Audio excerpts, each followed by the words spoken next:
পাল্টাপাল্টি বিমান হামলায় মধ্যপ্রাচ্যের আকাশ যখন বারুদের গন্ধে ভারী, তখন ইরানের রাজধানী তেহরানের চিত্রটা কিছুটা ভিন্ন।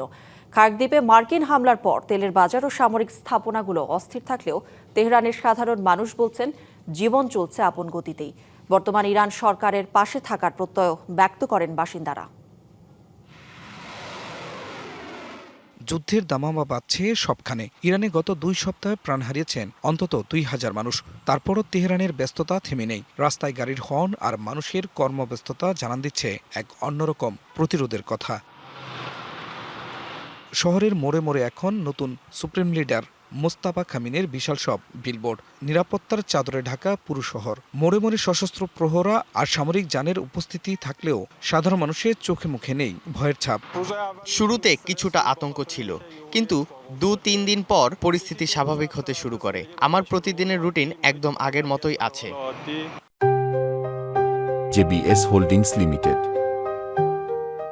তেহরানের নিউজ স্ট্যান্ডগুলোতে দেশি বিদেশি পত্রিকার শিরোনামে যুদ্ধের খবর। কোনোটিতে মার্কিন প্রেসিডেন্ট ডোনাল্ড ট্রাম্পের ব্যঙ্গচিত্র, আবার কোনোটিতে ধ্বংসস্তূপের মাঝে দাঁড়িয়ে থাকার দৃঢ় প্রত্যয়। বিশেষ করে গুরুত্বপূর্ণ খার্ক দ্বীপে মার্কিন হামলার পর জ্বালানি সংকটের আশঙ্কা থাকলেও স্থানীয় রিফাইনারিগুলোতে কাজ চলছে পুরোদমে।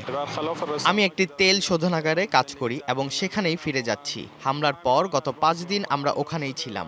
আমাদের কর্মীদের 90%ই কাজে যোগ দিয়েছেন। তেহরান ত্যাগের হিড়িক পড়েছে এমন খবরকে উড়িয়ে দিচ্ছেন স্থানীয়রা। যদিও সামরিক ঘাঁটির পাশের বাসিন্দারা নিরাপত্তার খাতিরে সরে গেছেন, কিন্তু মূল শহরের বাসিন্দারা শহর ছাড়তে নারাজ। আমরা স্বাভাবিক জীবনযাপন করছি। আমরা তেহরান ছেড়ে যাইনি এবং কখনো যাবও না। শেষ নিঃশ্বাস পর্যন্ত আমরা আমাদের দেশ আর জাতির জন্য লড়াই করতে প্রস্তুত। হরমুজ প্রণালীতে জাহাজ চলাচল বন্ধ আর আকাশপথে বিমান হামলার শঙ্কার মধ্যেই তেহরানবাসীরা দেখাচ্ছেন মানসিক দৃঢ়তা। খান মোহাম্মদ মুকুল, ডিবিসি নিউজ ডেস্ক।